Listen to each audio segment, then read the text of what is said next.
Thanks, Johannes. And good morning, everybody.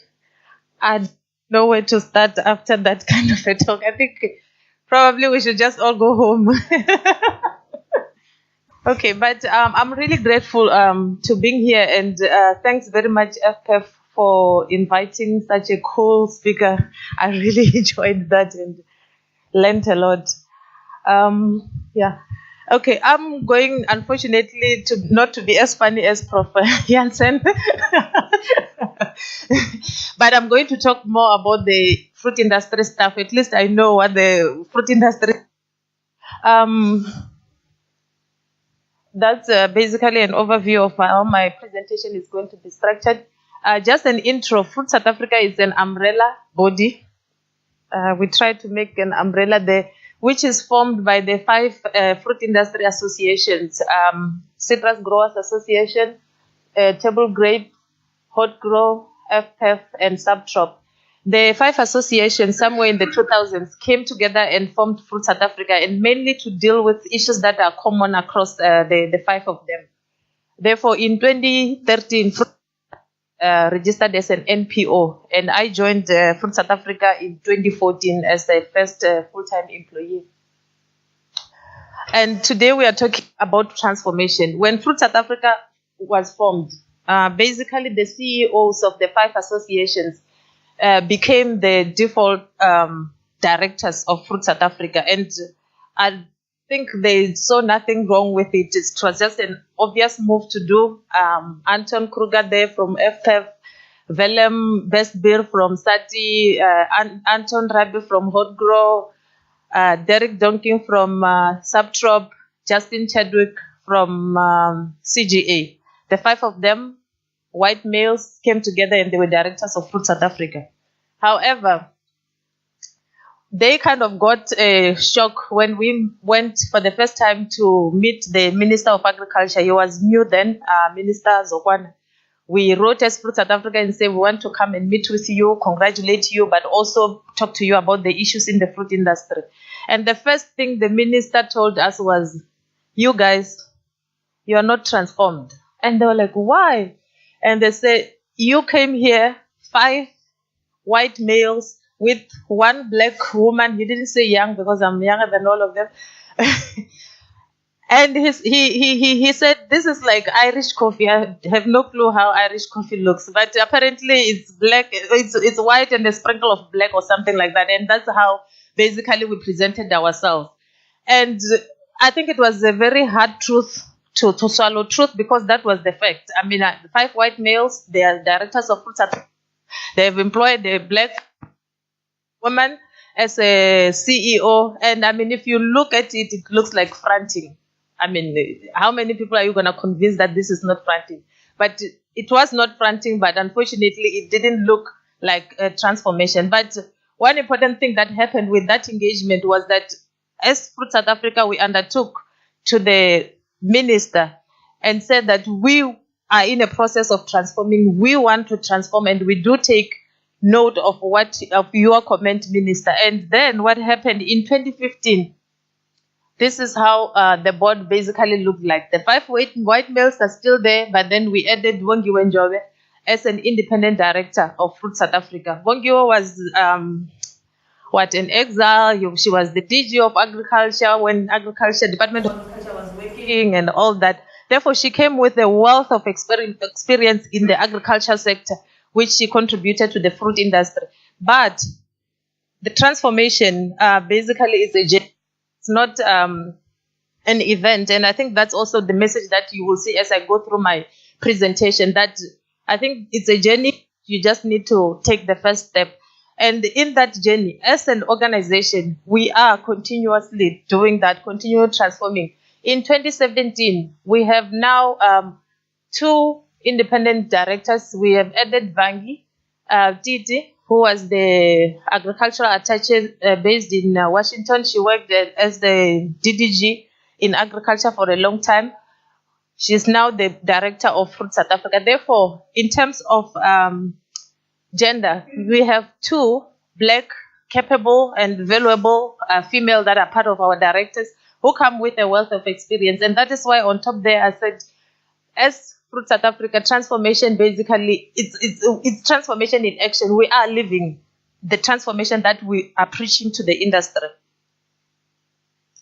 And then in terms of our vision and mission, although Prof. Jansen says that that's the most, it's very difficult to give this talk after all that presentation by Prof. Jansen.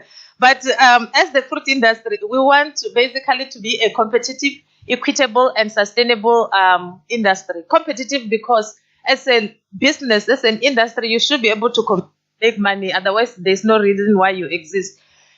Sustainable because we must make sure that we sustain ourselves, not only for us but also for future generation. We like inherit the environment as is and everything that is in, and I think it's our obligation and responsibility to leave it for the future generation. But more importantly, equitable in terms of the industry needs to reflect the country that we live in, and I think that is why we are here today. And I think that's basically the journey that I'm talking about. I know it's not going to happen overnight. It's a process, and I think we need to just change our mind and commit ourselves to working that journey. And then in terms of our strategic objectives, as I said, we exist to basically become a platform which addresses issues that are cross-cutting within the fruit industry, but also to address the issues of transformation.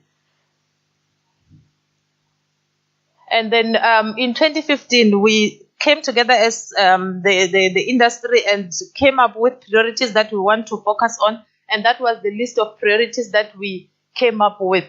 And then we did the same exercise in 2016. And we realized that that list of priorities is very difficult to go through and get through everything. And then we said, what is it that if done and done well, we'll be able to address all these issues? And this is what we came up with last year. Not in any order of priority, but transformation was up there. Because what we have realized is that we can try and work on all these other issues, market access and trade enabling, all these other issues. But if, for example, we do not transform, that becomes a bottleneck. Why I'm saying that when you go to engage with government, for example, issues of trade, you need government to sign the protocols, negotiate the protocols, and all those kind of things. Then when you go to government and the government tell you, you are not transforming, therefore, why should we do this for you? Yes, it's very narrow because they do it for South Africa and that's why they are there to serve. But it's in a way a pushback because then from government side, they're seeing that the industry is not playing their part.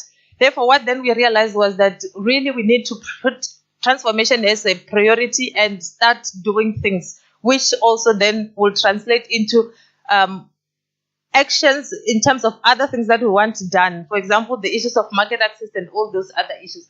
Therefore, we prioritize these 4 key issues. And we are going to have a straight plan again this coming November. And transformation is one of the key issues that we are going then to basically deliberate on to say, okay, what is it that we need to do? Who needs to do what? So that we can have actionable plans to basically start showing the impact or the product of transformation. Not that I need basically to argue why we need to transform, but I put together in this slide because I think it's important that we realize that we need to transform as an industry, as a sector. Apart from correcting the injustices of the past, basically transformation is a business or industry imperative. Up in the dictionary what the word business imperative means.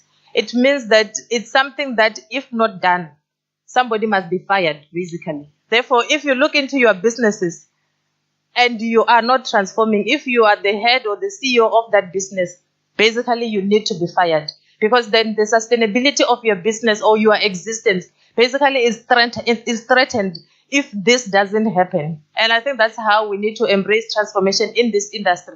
What that means is that the fruit industry will not continue to exist if we do not transform. We will go, extinct. And that's, I think, basically how it sounds impossible. But I think that's probably what the dodo thought. Anyway. We live in a country which is plagued by the triple challenge of poverty, unemployment, and inequality. Basically, if we do not transform, we cannot be this island in the sea, basically, of inequality, poverty, and unemployment. I always tell my kids that, you know what, you can't just look at people you pass on the street begging, doing nothing, and think that doesn't concern me. A young boy you are seeing there by the street, just not going to school, you are in your mother's or father's transport going to school, that young boy is there begging. And you cannot think that guy or that boy doesn't concern me, because he's going to grow up and he's going to be the thief that steals from your house. He's going to be the criminal that hijacks you. Therefore, that young boy who's standing by the street is your concern. That's the same with South Africa. As a sector, we cannot prosper, we cannot continue while South Africa is plagued by high unemployment rate, by poverty and inequality. Just to basically show that in terms of poverty, 25.2% of the population is described as extremely poor. That is the people who are basically living below the poverty line. Less than 441 rand per person per month. What do you do with the 400 rand per month? Per day even is not even enough. And back then, even in 1994, these are the words that were said, that no political democracy can survive and flourish if the mass of our people remain in poverty, without land, without tangible prospect for a better life. Attacking poverty and deprivation must therefore be first priority of our democratic government. That was back in 1994. Unfortunately, not much have changed, and it's like the poverty even have gotten even worse. Inequality. For me, this picture really encompasses the South Africa that we live in. In this picture was taken last year. You remember with Idol, and then Gareth with Penny Sparrow comments, he was then fired from Idol, and then Dali had to go and defend him. And then when they were coming out of court, the day that they won the case, this is how happy they were, somewhere in Joburg. And there was this gentleman, his name is Oscar Maile, 29-year-old homeless and jobless guy. You look at these guys in their nice suits, very happy, life is going well, they've just won the case, Gareth is going back to Idol. And then this guy is standing inside the dumpster, trying to dig out whatever that he's looking for to make a livelihood. That's the kind of South Africa that we live in. And we really cannot accept this. This is not okay. And the good part about this picture is that it's not even black and white. We just cannot live in a country like this. And I think we have the opportunity to change this. Then coming to the issue of unemployment, the latest statistics from Stats SA basically says that we live with 36% unemployment rate. That's the actual unemployment rate, because then it's all the people who are unemployed and even those that are discouraged. You remember the slide about the democracy when there's no hope. I think that's the worst part of when a person doesn't really have any hope. Because at least with hope, you can wake up and try to do something. But then if you are hopeless, what's the point? Why do you even wake up? Therefore, that 36% is those people who just don't even have any hope of looking for a job or trying to even look for a job. And that's the kind of unemployment that we have in South Africa, of which 41% of the unemployment is the black people. However, it's not all doom and gloom. This is where us as the fruit industry really comes in and can be able to assist in terms of the issues of unemployment, in terms of the issues of poverty, in terms of inequality. Because the purpose of this talk is not to make anybody feel bad, but to show what is happening and then how can we, as the fruit industry, help. But starting just with agriculture, everybody who was involved in agriculture, I'm sure, was very proud in the second quarter of this year, where it was declared that agriculture basically pulled South Africa out of the recession. How we got into the recession is something else we can ask the politicians. But this sector managed to be able to pull us out of that recession. And this tweet from the World Bank basically says that agriculture is up to 4 times more effective than other sectors in reducing poverty. Therefore, we basically are positioned in a very good position to be able to really make a dent or make an impact in terms of the triple challenges that Africa is facing. As the fruit industry, we are already basically doing some of that. I mean, we contribute significantly to the South African GDP, which the benefits basically benefits the whole of society. In terms of job creation, we employ a lot of people, and the good part is that each and every fruit is basically handled by some human being somewhere, somehow, which then allows more people to be employed in our industry and in our sector. And in terms of the NDP, I believe you have seen this graph a lot of time. At the bottom is the low growth potential, high growth potential, and then labor intensive, and then non-labor intensive. And if you look at most of our crops or our products, they fall in that quadrant, which basically is high growth potential and labor intensive. Therefore, we can really meaningfully basically contribute towards employment in South Africa. And then in terms of the industry, what then are we doing in terms of transformation? The good news is that we are not just sitting, we are already doing something. And this slide shows the contact details of each of the associations, people who are responsible for transformation, whether at a manager level or at a general manager level. Therefore, the 5 fruit industry associations have some form of unit or company that deals with the issues of transformation, and that is a good start. I said it's a good start because remember I said it's a journey. We haven't arrived yet. This graph basically just gives a snap peek of where we are in terms of the industry. That's the number of hectares by years. And then if you look, the yellow one is citrus, green is palm and stone fruit, the red is subtropical fruit, and then the blue one is the table grape. Over the years, there is some slight increase in terms of the hectares for each fruit kind that we have been growing. Therefore, that is a good thing. The area that we are growing, the fruit have been growing over the years.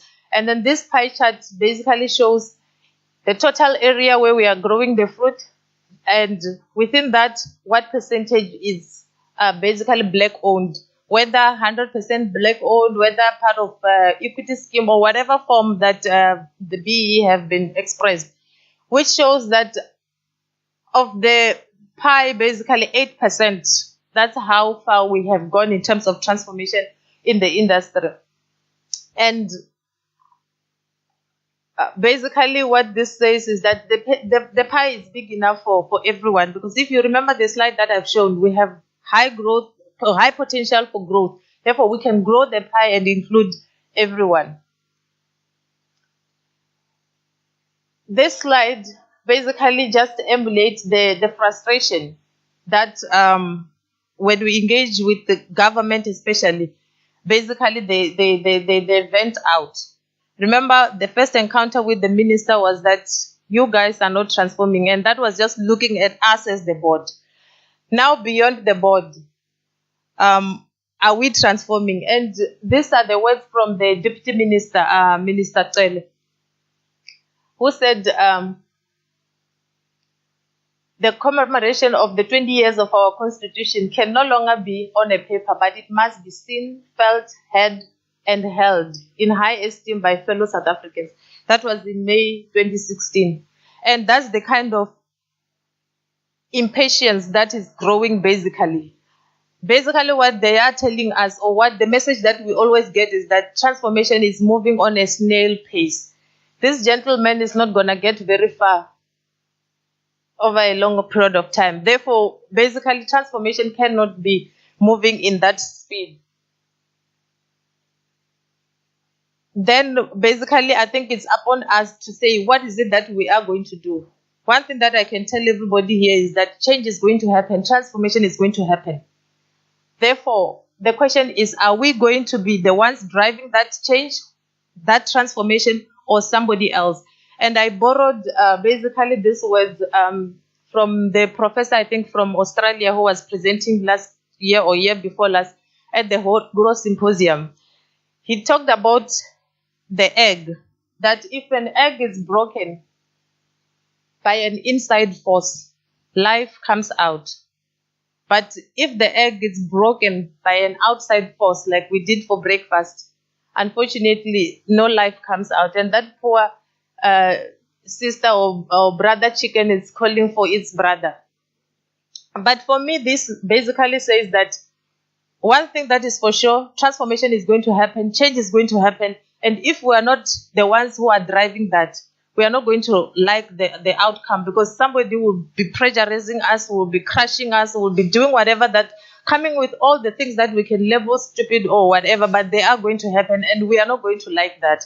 Therefore, I believe in basically being the master of my own destiny. And I think as an industry, we need to be able to do that, basically lead that transformation that we want to happen in our industry. And then the question is, how do we do this? We had this morning that we need to change the way of our thinking, change transformation of our own minds. And I think that's where we need to start, basically. As South Africans, we need to change the way we think about things, the way we look at things, the way we see things. And unfortunately, because we don't interact so much, we think we know how the other people think or what they want or what they like. And most of the time, we do not know. And then basically this is continuing with changing the thinking, whether from us as growers, as industry players, as government, but basically we need to change the way we do things. And transformation will only succeed through the empowerment of Black growers in ownership and full management of the enterprises. And the mistake that we some of the times do is to think people, Black, basically, as the Constitution of South Africa says, are interested in getting a farm or whatever. No, I think the way we need to look at it is basically the whole value chain. I borrowed this, which includes vegetable, but mainly I wanted us to look at the fruit. Basically, in terms of transformation, we need then to think, how then do we bring in new players in the whole value chain? Before the production, during the production, post-production, processing and all that, how do we bring in players? And then one thing of where do we start? This thing is like so big, and I think sometimes it's so discouraging that you just sit and do nothing. But then I would want us to think of the analogy of how do you eat an elephant? Where do you start? The wise people say that you eat an elephant by basically taking or biting one piece at a time. That's how basically you deal with this big monster that you do not know how to deal with it or where to start. And then I was talking to Johannes this morning that we have talked about these issues so many times, but most of the time we come, we sit, we talk, and then we go back to our businesses or wherever we come from and just continue with business as usual. And for me, basically that looks like this guy who basically say, I want to lose weight one day. And that's where it will probably end. He have the right intention. He have the right ideas. He wants someday to lose weight. But then until this guy basically action the ideas and the thoughts, it's not going to happen. And some of the things that you can start doing, maybe it's just to give up Coke. Start maybe walking, because I don't think you can run a marathon. Start walking. Those small steps, but at least there should be a plan which says this is where I am, this is what I want to do, and then this is where I want to see myself in the next whatever years. Therefore, he can look back. If he walks for a month, he probably will see some improvement, whether in terms of the kilograms lost or in terms of the energy that he have or in terms of the the fitness, which then maybe in the next month he can be able to maybe run 1 kilometer. But the thing is, there should be a plan in place, and that's what I would ask that today we start thinking about and we start basically to do.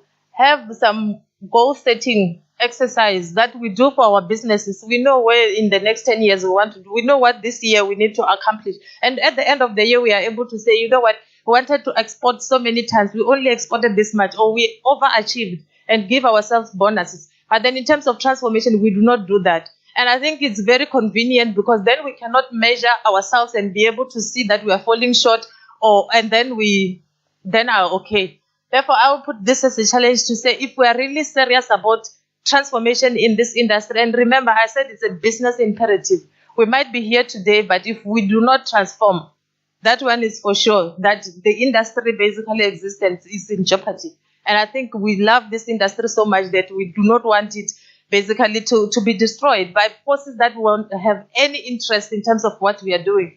Therefore, we need then to start prioritizing this, have specific, measurable, attainable, relevant, or reliable, time-bound goals in terms of transformation. And the beauty of this is that nobody is going to dictate to you yet what you need to do and how much you need to do. And that comes back to what I was talking about. Be basically the driver of your own destiny. Because if we do not do it, somebody then might come and dictate to us and we are not going to like it.